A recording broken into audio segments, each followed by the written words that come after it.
ನಮಸ್ಕಾರ ಸ್ನೇಹಿತರೆ, ನಾವು ಈ ಒಂದು ವಿಡಿಯೋದಲ್ಲಿ ಶಿಕ್ಷಕರ ಅರ್ಹತಾ ಪರೀಕ್ಷೆ 2026 ಅಂದರೆ ಸೆಂಟ್ರಲ್ TET ಏನು ನೋಟಿಫಿಕೇಷನ್ ಆಗಿದೆ, ಆ ಒಂದು ನೋಟಿಫಿಕೇಷನ್ಗೆ ನೀವು ಅಪ್ಲಿಕೇಶನ್ ಹಾಕೋದಕ್ಕೆ ರೆಡಿಯಾಗಿದ್ದೀರಿ. ಅಂದರೆ ಶಿಕ್ಷಕರ ಅರ್ಹತಾ ಪರೀಕ್ಷೆಯಲ್ಲಿ ತೆರಗಡೆ ಆಗೋದಕ್ಕೆ ನೀವು ಸಕಲ ಸಿದ್ಧತೆಯನ್ನು ಮಾಡ್ಕೊಳ್ತಾ ಇದ್ದೀರಿ. ಆದರೆ ಅಲ್ಲಿರ್ತಕ್ಕಂಥ ಇಂಗ್ಲೀಷ್ನಲ್ಲಿ ಇರ್ತಕ್ಕಂಥ ಸಿಲೆಬಸ್ಸು ನಿಮಗೆ ಕಷ್ಟ ಅನ್ನಿಸ್ಬೋದು. ಅದಕ್ಕೋಸ್ಕರ ನಾನು ಸಮಾಜ ವಿಜ್ಞಾನ ವಿಷಯಕ್ಕೆ ಸಂಬಂಧಪಟ್ಟಂತೆ ಯಾಕೆ ಸಮಾಜ ವಿಜ್ಞಾನನೇ ಆಯ್ಕೆ ಮಾಡ್ಕೊಂಡಿದ್ದೀನಿ ಅಂತಂತಂದರೆ, ಸೈನ್ಸು ಮ್ಯಾಥ್ಸು ಸಿಲೆಬಸ್ಸು ಆಲ್ರೆಡಿ ನೀವು ಇಲ್ಲಿರ್ತಕ್ಕಂಥವ್ರು ಇಂಗ್ಲೀಷ್ ಮೀಡಿಯಮಲ್ಲಿ ಓದಿರ್ತೀರಿ. ಯಾಕಂದರೆ CBZ ಅಂತಕ್ಕಂಥದ್ದು ಅಥವಾ PCM ಇರುವಂಥದ್ದು ಎಲ್ಲವೂ ಸಿಲೆಬಸ್ ಇಂಗ್ಲೀಷ್ನಲ್ಲೇ ಇರುತ್ತೆ, ಇಂಗ್ಲೀಷ್ನಲ್ಲೇ ಓದಿರ್ತೀರಿ ಮತ್ತು ಇಂಗ್ಲೀಷ್ನಲ್ಲೇ ಎಕ್ಸಾಮನ್ನು ಬರೆದಿರ್ತೀರಿ. ಬಟ್ ಸಮಾಜ ವಿಜ್ಞಾನ ಶಿಕ್ಷಕರ ಆಗಬೇಕು ಅಂದ್ಕೊಂಡಂಥ ಅಭ್ಯರ್ಥಿಗಳು ಇಲ್ಲಿ ಆರ್ಟ್ಸ್ನ ಅಂದರೆ BAನ ನೀವು ಕನ್ನಡ ಮಾಧ್ಯಮದಲ್ಲಿ ಓದ್ಕೊಂಡಿರ್ತೀರಿ, ಮುಂದೆ B.Ed ಮಾಡಿಕೊಂಡು ಶಿಕ್ಷಕರಾಗಬೇಕು ಅಂದ್ಕೊಂಡಿರ್ತೀರಿ. ಬಟ್ ಈ ಒಂದು CTET ಅಂತಕ್ಕಂಥದ್ದು ಇಂಗ್ಲೀಷ್ ಮತ್ತು ಹಿಂದಿಯಲ್ಲಿ ಮಾತ್ರ ಇರೋದರಿಂದ ನಿಮಗೆ ಸಮಾಜ ವಿಜ್ಞಾನ ಸಿಲೆಬಸ್ಸು ಹೇಗಿದೆ ಮತ್ತು ಅದನ್ನು ಕನ್ನಡಕ್ಕೆ ನಿಮಗೆ ಅನುವಾದ ಮಾಡಿಕೊಟ್ಟು ಅದರಲ್ಲಿ ಬರ್ತಕ್ಕಂಥ ಪ್ರಮುಖ ಟಾಪಿಕ್ಗಳನ್ನು ನಾನು ಈ ಒಂದು ವಿಡಿಯೋದಲ್ಲಿ ಚರ್ಚೆ ಮಾಡ್ತೀನಿ. ಜೊತೆಗೆ ಯಾವ ರೀತಿ ಓದಬೇಕು, ಯಾವೆಲ್ಲ ಪುಸ್ತಕಗಳನ್ನು ಓದಬೇಕು ಅನ್ನುವಂಥ ಒಂದಷ್ಟು ತಂತ್ರಗಳನ್ನು ಹೇಳ್ಕೊಡ್ತೀನಿ. ಜೊತೆಗೆ ಆ ಒಂದು ಸಿಲೆಬಸ್ನ PDF ಕೂಡ ಒಂದು ನನ್ನ ಟೆಲಿಗ್ರಾಮ್ ಗ್ರೂಪಲ್ಲಿ ಹಾಕಿರ್ತೀನಿ. ನೀವೇನಾದರೂ ಟೆಲಿಗ್ರಾಮ್ ಗ್ರೂಪ್ನ ಸೇರ್ಕೊಂಡಿಲ್ಲ ಅಂತಂದರೆ ಈ ಒಂದು ವಿಡಿಯೋದ ಡಿಸ್ಕ್ರಿಪ್ಷನಲ್ಲಿ ಟೆಲಿಗ್ರಾಮ್ ಲಿಂಕ್ ಕೊಟ್ಟಿರ್ತೀನಿ, ನೀವು ಲಿಂಕ್ ಬಳಸ್ಕೊಂಡು ನೀವು ಜಾಯ್ನ್ ಆಗ್ಬೋದು. ಮತ್ತು ಯಾವ ರೀತಿ ಓದಬೇಕು ಮತ್ತು ಸಮಾಜ ವಿಜ್ಞಾನ ಏನು ಕಷ್ಟ ಅಲ್ಲ. ಆಲ್ರೆಡಿ ನೀವು TETಗೆ ಓದಿರ್ತೀರಿ, ಒಂದು ಸರಿ 2 ಸರಿ TETಗೆ ಓದಿರ್ತೀರಿ, ಆದಾಗ್ಯೂ ಕೂಡ TET ಮಿಸ್ ಆಗಿರುತ್ತೆ. ಬಟ್ ಈಗ ಇರ್ತಕ್ಕಂಥ CTETಯನ್ನು ಹೇಗಾದರೂ ಮಾಡಿ ಪಾಸ್ ಮಾಡ್ಕೊಳ್ಬೇಕಾದಂಥ ಅನಿವಾರ್ಯತೆ ಇರೋದರಿಂದ ಸಮಾಜ ವಿಜ್ಞಾನನ ಆದಷ್ಟು ನಾನು ಕನ್ನಡದಲ್ಲೇ ತಿಳಿಸ್ಕೊಡೋದಕ್ಕೆ ಪ್ರಯತ್ನವನ್ನು ಮಾಡ್ತೀನಿ. ಸೊ ನಾವು ಈ ಒಂದು ಕ್ಲಾಸ್ನ ಆರಂಭ ಮಾಡೋದಕ್ಕಿಂತ ಮುಂಚೆ ನೀವೇನಾದರೂ ನಮ್ಮ ಯೂಟ್ಯೂಬ್ ಚಾನಲನ್ನು ಸಬ್ಸ್ಕ್ರೈಬ್ ಮಾಡ್ಕೊಂಡಿಲ್ಲ ಅಂದರೆ ಸ್ನೇಹಿತರೆ ದಯವಿಟ್ಟು ಸಬ್ಸ್ಕ್ರೈಬ್ ಮಾಡಿಕೊಂಡು ಪೂರ್ತಿಯಾಗಿ ವಿಡಿಯೋನ ನೋಡಿ, ಜೊತೆಗೆ ನಿಮ್ಮ ಸ್ನೇಹಿತರಿಗೆ ಶೇರ್ ಮಾಡಿ ಅಂತ ಹೇಳ್ತಾ ನಾವೀಗ ವಿಡಿಯೋನ ಆರಂಭ ಮಾಡೋಣ. ಸ್ನೇಹಿತರೆ, CTETಯಲ್ಲಿ ಸಮಾಜ ವಿಜ್ಞಾನದ ವಿಷಯದ ಮೇಲೆ ಒಟ್ಟಾರೆ 60 ಪ್ರಶ್ನೆಗಳು ಬರ್ತವೆ. ಅಂದರೆ ನಿಮ್ಗೆ ಆಲ್ರೆಡಿ ಗೊತ್ತಿದೆ, ನಾನು ಸ್ವಲ್ಪ ಒಂದು 10 ಸೆಕೆಂಡಲ್ಲಿ ಹೇಳ್ಬಿಡ್ತೀನಿ ನೋಡಿ.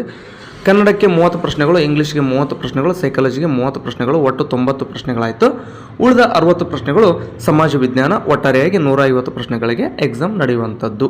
ಸುಮ್ಮನೆ ಅದನ್ನೆಲ್ಲ ಅಂತ ಹೇಳ್ಕೊಂತ ಹೋಗಲ್ಲ, ಯಾಕಂದರೆ ಪ್ರತಿ ವಿಡಿಯೋದಲ್ಲಿ ಅದೇ ಮಾಹಿತಿಯನ್ನು ಹೇಳೋದ್ರಿಂದ ರಿಪೀಟ್ ಆಗುತ್ತೆ, ನಿಮಗೂ ಕೂಡ ಬೇಜಾರಾಗುತ್ತೆ. ಅದಕ್ಕೋಸ್ಕರ ಹೇಳಿದ್ದೀನಿ.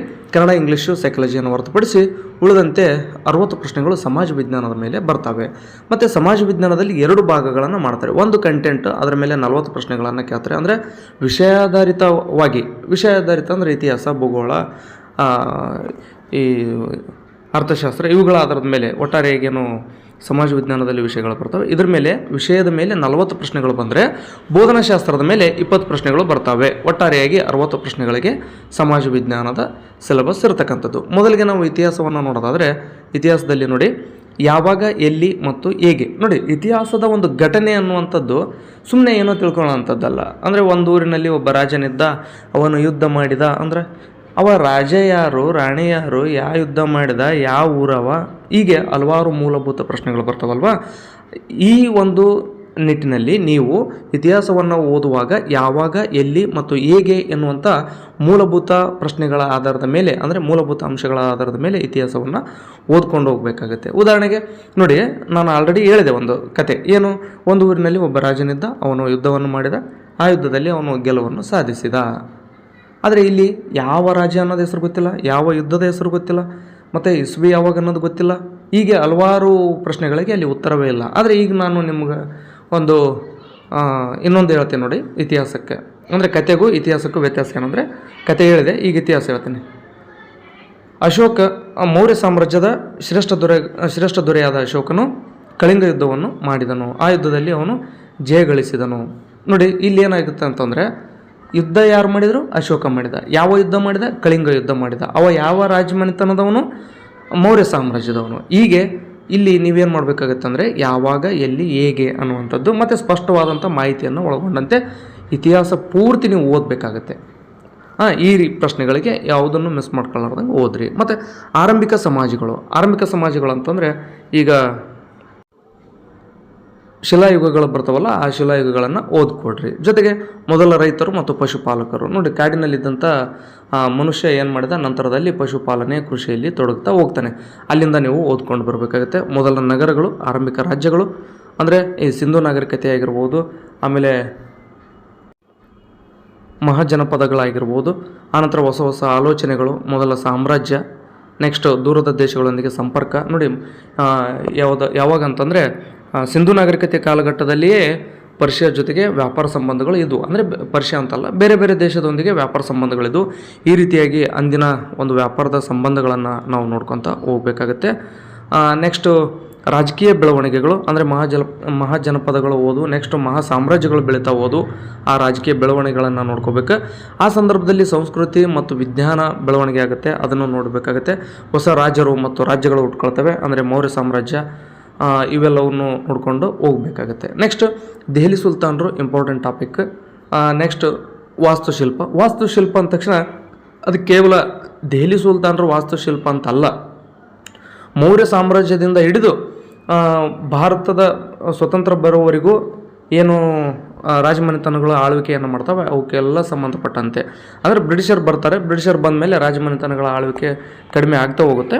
ಆದರೆ ಬ್ರಿಟಿಷರು ಬರೋವರೆಗೂ ನೀವು ಅಂದರೆ ಮೊಘಲರು, ಮರಾಠರು ಏನಾದವಲ್ಲ ಅಲ್ಲಿವರೆಗೂ ಕೂಡ ನೀವು ವಾಸ್ತುಶಿಲ್ಪವನ್ನು ಸರಿಯಾಗಿ ಓದ್ಕೋಬೇಕಾಗುತ್ತೆ. ಅಂದರೆ ಉದಾಹರಣೆಗೆ ಈ ಒಂದು ಮೌರ್ಯ ಸಾಮ್ರಾಜ್ಯದಿಂದ ಹಿಡಿದು, ಅಂದರೆ ಪ್ರಾಚೀನ ಭಾರತ ಮತ್ತು ಮಧ್ಯಕಾಲೀನ ಭಾರತದಿಂದ ಹಿಡಿದು ಆಧುನಿಕ ಭಾರತದವರೆಗೆ, ಅಂದರೆ ಏನು ಬ್ರಿಟಿಷರು ಬಂದಿರ್ತಾರೆ ಆ ಸಂದರ್ಭಕ್ಕೆ ಮೌರ್ಯ ಸಾಮ್ರಾಜ್ಯನೂ ಮೊಘಲರು ಇರ್ತಾರೆ, ಮರಾಠರು ಇರ್ತಾರೆ, ಅಲ್ಲಿವರೆಗಿನ ವಾಸ್ತುಶಿಲ್ಪವನ್ನು ಓದ್ಕೊಡ್ರಿ. ಸಾಮ್ರಾಜ್ಯದ ಸ್ಥಾಪನೆ, ಸಾಮಾಜಿಕ ಬದಲಾವಣೆ, ಅಂದರೆ ಸಾಮ್ರಾಜ್ಯಗಳ ಸ್ಥಾಪನೆಗಳಾಗ್ತವೆ. ಆಗ ಏನಾಗುತ್ತೆ ಅಂದರೆ ಸಮಾಜದಲ್ಲಿ ಬದಲಾವಣೆಗಳಾಗ್ತವೆ. ಆ ಒಂದು ದಿಕ್ಕಿನಲ್ಲಿ ನೀವೇನು ಮಾಡಬೇಕು, ವಿಚಾರ ಮಾಡಬೇಕಾಗುತ್ತೆ.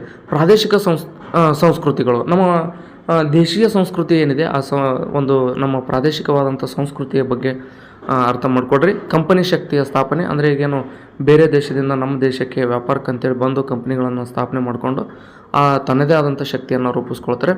ಜೊತೆಗೆ ಗ್ರಾಮೀಣ ಜೀವನ ಮತ್ತು ಸಮಾಜ, ಅಂದರೆ ನಮ್ಮ ಪ್ರಾಚೀನ ಭಾರತ ಆಗಿರ್ಬೋದು, ಮಧ್ಯಕಾಲೀನ ಭಾರತದ ಆಗಿರ್ಬೋದು, ಅಲ್ಲಿ ಗ್ರಾಮೀಣ ಜನಜೀವನ ಅವರು ಹೇಗಿತ್ತು ಮತ್ತು ಅಂದಿನ ಸಮಾಜದ ಕಾಲಘಟ್ಟದಲ್ಲಿ ಜನರು ಯಾವ ರೀತಿ ವಾಸ ಮಾಡ್ತಿದ್ರು ಅನ್ನೋದನ್ನು ಓದಬೇಕಾಗುತ್ತೆ. ಸಮಾಜಶಾಹಿ ಮತ್ತು ಬುಡಕಟ್ಟು ಸಮಾಜಗಳು, ನೋಡಿ ಸಮಾಜಶಾಹಿ ಅಲ್ಲ, ವಸಾಹತುಶಾಹಿಗಳು. ವಸಾಹತುಶಾಹಿ ಅಂತಂದರೆ ಈಗೇನು ಭಾರತಕ್ಕೆ ಯುರೋಪಿಯನ್ನರು ಬರ್ತಾರಲ್ವ, ಅವರು ತಂಗಿದಂಥ ಒಂದು ಪ್ರದೇಶಗಳಿಗೆ ನಾವು ವಸಾಹತುಶಾಹಿಗಳು ಅಂತ ಕರಿತೀವಿ. ಆ ಒಂದು ವಸಾಹತುಶಾಹಿ ವ್ಯವಸ್ಥೆಯನ್ನು ಅರ್ಥ ಮಾಡಿಕೊಡ್ರಿ. ಜೊತೆಗೆ ಬುಡಕಟ್ಟು ಸಮಾಜಗಳನ್ನು ಕೂಡ ಓದುತ್ತಾ ಹೋಗಿ. ಆನಂತರ 1857ರ ದಂಗೆ ಆಗುತ್ತೆ. 1858ರಲ್ಲಿ ಇಂಗ್ಲೆಂಡ್ ರಾಣಿಯ ಘೋಷಣೆ ಆಗುತ್ತೆ, ಅದನ್ನೆಲ್ಲನೂ ಓದ್ಕೊಡ್ರಿ. ಮಹಿಳೆಯರು ಮತ್ತು ಸುಧಾರಣೆ, ನೋಡಿ ಬ್ರಿಟಿಷರ ಒಂದು ಆಳ್ವಿಕೆಯ ತದನಂತರ ಏನಾಗುತ್ತೆ ಅಂದರೆ ಆಳ್ವಿಕೆಯ ಕಾಲಘಟ್ಟದಿಂದಲೇ ಮಹಿಳೆಯ ಹಕ್ಕುಗಳ ಬಗ್ಗೆ ಮತ್ತು ಮಹಿಳೆಯರ ಒಂದು ಜೀವನದ ಸುಧಾರಣೆ ಬಗ್ಗೆ, ಅಂದರೆ ಅವರಿಗೆ ಶಿಕ್ಷಣ ಆಗಿರ್ಬೋದು ಮತ್ತು ಸಾಮಾಜಿಕ ಸ್ಥಾನಮಾನ ಆಗಿರ್ಬೋದು, ಅದೊಂದು ಸುಧಾರಣೆ ಆರಂಭ ಆಗ್ತವೆ. ಅದರೆಲ್ಲದರ ಬಗ್ಗೆ ನೀವು ನೋಡ್ತಾ ಹೋಗಿ. ಜಾತಿ ವ್ಯವಸ್ಥೆಗೆ ಸವಾಲು, ಅಂದರೆ ಜಾತಿ ವ್ಯವಸ್ಥೆ ಹೇಗೆಲ್ಲ ಉಟ್ಕೊಂಡು ಬಂತು ಮತ್ತು ಅದಕ್ಕೆಲ್ಲ ವಿಚಾರಗಳನ್ನು ನೋಡ್ತಾ ಹೋಗಿ. ರಾಷ್ಟ್ರೀಯ ಚಳವಳಿ, ಸ್ವತಂತ್ರದ ನಂತರ ಭಾರತ ಏನೆಲ್ಲ ಸಮಸ್ಯೆಗಳನ್ನು ಅನುಭವಿಸಿತ್ತು ಅನ್ನೋದಂಥದ್ದು ಕೂಡ ನೀವು ನೋಡಬೇಕಾಗುತ್ತೆ. ಅಂದರೆ ಸ್ವತಂತ್ರ ನಂತರ ಏನಾಗುತ್ತೆ, ಭಾರತ ಪಾಕಿಸ್ತಾನ ಡಿವೈಡ್ ಆಗ್ತವೆ. ಅಲ್ಲಿ ಸಮಸ್ಯೆಗಳು ಅಂದರೆ ಮತೀಯವಾದ ಬೇರೆ ಬೇರೆ ಏನು ಸಮಸ್ಯೆಗಳು ಸೃಷ್ಟಿಯಾಗ್ತಾವಲ್ಲ ಅದನ್ನೆಲ್ಲ ಓದಬೇಕಾಗುತ್ತೆ. ಮತ್ತು ವಿದೇಶಾಂಗ ನೀತಿ ಯಾವ ರೀತಿ ಇತ್ತು ನಮ್ಮ ದೇಶದ್ದು ಆ ಸಂದರ್ಭಕ್ಕೆ, ಇವೆಲ್ಲನೂ ಕೂಡ ಓದಬೇಕಾಗುತ್ತೆ. ಜೊತೆಗೆ ಇದಿಷ್ಟು ಓದ್ಕೊಂಡ್ರಿ ಅಂತಂದರೆ ನೀವು ಇತಿಹಾಸವನ್ನು ಓದಿದಂತಾಗುತ್ತೆ. ಜೊತೆಗೆ ಈಗ ಭೂಗೋಳಶಾಸ್ತ್ರವನ್ನು ಓದಬೇಕು. ಕೇವಲ ಸಮಾಜ ವಿಜ್ಞಾನ ಅಂದರೆ ಇತಿಹಾಸ ಅಷ್ಟೇ ಅಲ್ಲ, ಅದರಲ್ಲಿ ಭೂಗೋಳಶಾಸ್ತ್ರ ಒಂದು ಪ್ರಮುಖವಾದಂಥ ವಿಷಯ. ಸಮಾಜ ವಿಜ್ಞಾನ ಮತ್ತು ವಿಜ್ಞಾನವಾಗಿ ಭೂಗೋಳಶಾಸ್ತ್ರ ವಿಷಯನ ಹೆಂಗೆ ಅನ್ಕೊಂಡಿವಿ ಅಂತಂತಂದರೆ ಅದನ್ನು ಸಮಾಜ ವಿಜ್ಞಾನನೋ ಅಥವಾ ವಿಜ್ಞಾನನೋ ಅಂತ ಗೊಂದಲಕ್ಕೀಡು ಮಾಡಿಬಿಡುತ್ತೆ. ಅಷ್ಟರ ಮಟ್ಟಿಗೆ ಭೂಗೋಳಶಾಸ್ತ್ರ ಒಂದು ವಿಷಯ ವಸ್ತುವನ್ನು ಒಳಗೊಂಡೈತಿ. ಅದಕ್ಕೋಸ್ಕರ ಭೂಗೋಳಶಾಸ್ತ್ರವನ್ನು ನೀವು ಸಮಾಜ ವಿಜ್ಞಾನವಾಗಿ ಮತ್ತು ವಿಜ್ಞಾನವಾಗಿ ಅಧ್ಯಯನ ಮಾಡಬೇಕಾಗುತ್ತೆ. ಸೌರಮಂಡಲದಲ್ಲಿ ಭೂಮಿ, ನೋಡಿ ಬರೀ ಭೂಮಿ ಅಷ್ಟೇ ಅಲ್ಲ, ಇಡೀ ಸೌರಮಂಡಲವನ್ನು ಓದ್ಕೊಡ್ರಿ. ಗ್ಲೋಬ್ ಅಂದರೆ ಭೂಗೋಳದ ಮಾದರಿಯನ್ನು ನೋಡ್ಕೊಡ್ರಿ. ಪರಿಸರ ಅದರ ಸಮಗ್ರತೆಯಲ್ಲಿ, ಅಂದರೆ ನೈಸರ್ಗಿಕ ಮತ್ತು ಮಾನವ ಪರಿಸರದ ಬಗ್ಗೆ ನೋಡ್ರಿ. ಜೊತೆಗೆ ಗಾಳಿ ಮತ್ತು ನೀರು, ಮಾನವ ಪರಿಸರ ಅಂದರೆ ವಸಾಹತು, ಸಾರಿಗೆ ಮತ್ತು ಸಂವಹನ. ನೆಕ್ಸ್ಟು ಸಂಪನ್ಮೂಲಗಳು ಅಂದರೆ ಸಂಪನ್ಮೂಲಗಳ ವಿಧಗಳು ಮತ್ತು ಸಂಪನ್ಮೂಲಗಳು ಅಂದರೆ ನೈಸರ್ಗಿಕ ಮತ್ತು ಮಾನವ ಸಂಪನ್ಮೂಲ ಅಂದ ತಕ್ಷಣ ಬರೀ ಭೂಮಿ ಮೇಲೆ ಇರ್ತಕ್ಕಂಥದ್ದಲ್ಲ, ಅದು ಭೂಮಿ ಮೇಲೆ ಇರ್ತಕ್ಕಂಥದ್ದು ಅದೆಲ್ಲವೂ ಕೂಡ ನೈಸರ್ಗಿಕ ಸಂಪನ್ಮೂಲ. ಅಂದರೆ ಉತ್ತಮವಾದಂಥ ಮಾನವ ಸಂಪನ್ಮೂಲ ಅನಿಸ್ಕೊಳ್ತಾನೆ. ಜೊತೆಗೆ ಕೃಷಿಯ ಬಗ್ಗೆ ಒಂದಷ್ಟು ಓದ್ಕೊಳ್ಳಿ.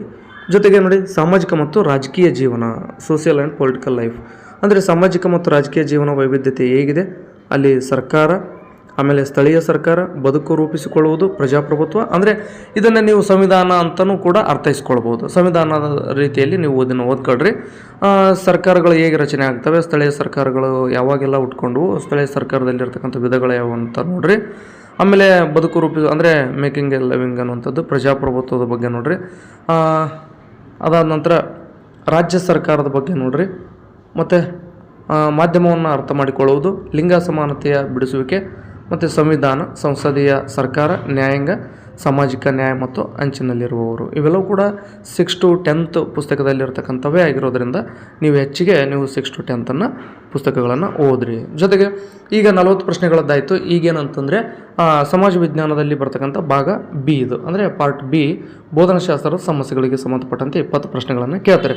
ಅಂದರೆ ಸಮಾಜ ವಿಜ್ಞಾನದ ಪರಿಕಲ್ಪನೆ ಅಂದ್ರೇನು ಮತ್ತು ಅದರ ಸ್ವರೂಪಗಳ ಬಗ್ಗೆ ನೀವು ಓದಬೇಕಾಗತ್ತೆ. ತರಗತಿಯ ಪ್ರಕ್ರಿಯೆಗಳು, ಚಟುವಟಿಕೆಗಳು ಮತ್ತು ಸಂವಾದದ ಬಗ್ಗೆ ನೋಡ್ರಿ. ವಿಮರ್ಶಾತ್ಮಕ ಚಿಂತನೆಯನ್ನು ಬೆಳೆಸುವಂಥದ್ದು, ಅಂದರೆ ಸಮಾಜ ವಿಜ್ಞಾನಕ್ಕೆ ಸಂಬಂಧಪಟ್ಟಂತೆ ಮಕ್ಕಳಲ್ಲಿ ವಿಮರ್ಶಾತ್ಮಕ ಚಿಂತನೆಯನ್ನು ಬೆಳೆಸುವುದು. ವಿಚಾರಣೆ, ಅನುಭವ ನೋಡಿ, ಪುರಾವೆಗಳು, ಸಮಾಜ ವಿಜ್ಞಾನ ಬೋಧನೆಯ ಸಮಸ್ಯೆಗಳು. ಅಂದರೆ ಸಮಾಜ ವಿಜ್ಞಾನವನ್ನು ಬೋಧನೆ ಮಾಡಬೇಕಾಗಿತ್ತು ಅಂದರೆ ಯಾವ ರೀತಿಯ ಒಂದು ಸಮಸ್ಯೆಗಳು ಎದುರಾಗ್ತವೆ ಅನ್ನೋಂಥದ್ದನ್ನು ನೋಡ್ರಿ. ಮೂಲಗಳು ಅಂದರೆ ಪ್ರಾಥಮಿಕ ಮತ್ತು ಮಾಧ್ಯಮಿಕ. ಅಂದರೆ ಈಗ ಇತಿಹಾಸವನ್ನು ರಚನೆ ಮಾಡಬೇಕಾಗಿತ್ತು ಅಂತಂದರೆ ಅಲ್ಲಿ ಮೂಲಗಳು ಅಂದರೆ ಅಥವಾ ಆಧಾರಗಳು ಮುಖ್ಯ ಆಗ್ತವೆ, ಅದ್ರ ಬಗ್ಗೆ ನೋಡ್ರಿ. ಯೋಜನಾ ಕಾರ್ಯ ಅಂದರೆ ಪ್ರಾಜೆಕ್ಟ್ ವರ್ಕ್, ಮೌಲ್ಯಮಾಪನ. ಇದಿಷ್ಟು ಏನಂತಂದರೆ ಬೋಧನಾಶಾಸ್ತ್ರದ ಸಮಸ್ಯೆಗಳು. ಇದರ ಮೇಲೆ ಒಟ್ಟು 20 ಪ್ರಶ್ನೆಗಳನ್ನು ಕೇಳಲಾಗುತ್ತೆ. ಒಟ್ಟಾರೆಯಾಗಿ ಸಮಾಜ ವಿಜ್ಞಾನದಲ್ಲಿ 60 ಪ್ರಶ್ನೆಗಳು ಬರ್ತವೆ. ಸ್ನೇಹಿತರೆ, ನೀವು ಕನ್ನಡದಲ್ಲಿ ಒಂದು 25ಕ್ಕಿಂತ ಹೆಚ್ಚು, ಹಾಗೆಯೇ ಇಂಗ್ಲೀಷ್ನಲ್ಲಿ 18ರಿಂದ 20 ಪ್ರಶ್ನೆಗಳು, ಸೈಕಾಲಜಿಯಲ್ಲಿ ಒಂದು 15 ಪ್ರಶ್ನೆಗಳನ್ನು ತೆಗೆದ್ರಿ ಅಂತಂದರೆ ನೋಡಿ ಇಲ್ಲಿ ಎಷ್ಟಾಗುತ್ತೆ ಅಂತಂತಂದರೆ 60 ಮಾರ್ಕ್ಸ್ ಬರ್ತವೆ. ಇನ್ನುಳಿದಂತೆ ಸಮಾಜ ವಿಜ್ಞಾನದಲ್ಲಿ 60 ಪ್ರಶ್ನೆಗಳು ಬರ್ತವೆ. 60ರಲ್ಲಿ ನೀವು 30 ಏನಾದರೂ ಸರಿಯಾಗಿ ಹಾಕಿದ್ರೂ ಕೂಡ 60 ಒಂದು 30 90 ಆಗ್ತವೆ. ಸ್ವಲ್ಪ ಇಂಗ್ಲೀಷ್ ಇಲ್ಲಿ 20 ಹೇಳಿನಿ, ಕೆಲವರಿಗೆ ಇಂಗ್ಲೀಷು ಕಷ್ಟ ಅನಿಸ್ಬೋದು, ಆದರೂ ಕೂಡ ಟ್ರೈ ಮಾಡಿರಿ. ಅಂದರೆ ಇಂಗ್ಲೀಷ್ 20 ಅಂತಲ್ಲ, ಇಂಗ್ಲೀಷ್ ಏನಾದರೂ ಒಂದು 3-4 ಕಡಿಮೆ ಆದರೂ ಪರವಾಗಿಲ್ಲ. 15-16 ಆಯಿತು ಅಂದರೆ ಇಲ್ಲಿ ಕನ್ನಡದಲ್ಲಿ ಒಂದು 2-3 ಹೆಚ್ಚಿಗೆ ಮಾಡಿರಿ, ಸೈಕಾಲಜಿಯಲ್ಲಿ ಒಂದು 2-3 ಹೆಚ್ಚಿಗೆ ಮಾಡಿರಿ. ಹಾಗೆ ಇಲ್ಲಿ 60ಕ್ಕೆ ಸಮಾಜ ವಿಜ್ಞಾನದಲ್ಲಿ 30 ತಗೋರಿ ಅಂತ ಹೇಳೀನಿ. 30 ಯಾಕೆ 35-40ವರೆಗೆ ಆಯಿತು ಅಂದ್ರೆ ಇಲ್ಲಿ ಹೆಚ್ಚು ಕಡಿಮೆ ಆಯಿತು ಅಂತಂದ್ರೂ ಕೂಡ 90 ದಾಟುತ್ತಲ್ವ, ಆ ಕಾರಣಕ್ಕೋಸ್ಕರ ಒಂದು ಎವರೇಜ್ ಹೇಳಿದ್ದೀನಿ. ಸೊ ಇಷ್ಟು ಸ್ಕೋರ್ನ ಮಾಡಿಕೊಂಡು ನೀವು TETಯನ್ನು ಪಾಸ್ ಈ CTETಯನ್ನು ಪಾಸ್ ಮಾಡಿಕೊಂಡ್ರೆ ಅಂದರೆ ಮುಂಬರ್ತಕ್ಕಂಥ ಶಿಕ್ಷಕರ ನೇಮಕಾತಿಯಲ್ಲಿ ನಿಮಗೆ ಅವಕಾಶ ಸಿಗ್ಬೋದು. ಸೊ ಮತ್ತು ನಿಮಗೇನೆಲ್ಲ ಅವಶ್ಯಕತೆ ಇದೆ ಕಮೆಂಟ್ ಮಾಡಿ. ನಿಮ್ಮ ಅವಶ್ಯಕತೆಗೆ ಅನುಗುಣವಾಗಿ ನಾನು ಒಂದಷ್ಟು ಕ್ಲಾಸ್ಗಳನ್ನು ಬೇಕಾದರೆ ಮಾಡಿಕೊಡ್ತೀನಿ. ನಿಮ್ಮ ಸಪೋರ್ಟ್ ಹೀಗೆ ಇರಲಿ. ಜೊತೆಗೆ ಯಾರೆಲ್ಲ ನಮ್ಮ ಯೂಟ್ಯೂಬ್ ಚಾನಲನ್ನು ಸಬ್ಸ್ಕ್ರೈಬ್ ಮಾಡ್ಕೊಳ್ದೇನೆ ನೋಡ್ತಾ ಇದ್ರಿ, ದಯವಿಟ್ಟು ಸಬ್ಸ್ಕ್ರೈಬ್ ಮಾಡ್ಕೊಳ್ಳಿ ಅಂತ ರಿಕ್ವೆಸ್ಟ್ ಮಾಡ್ಕೊಳ್ತಾ ಈ ಒಂದು ವಿಡಿಯೋನಲ್ಲಿ ಮುಗಿಸ್ತಾ ಇದ್ದೀನಿ. ಧನ್ಯವಾದ.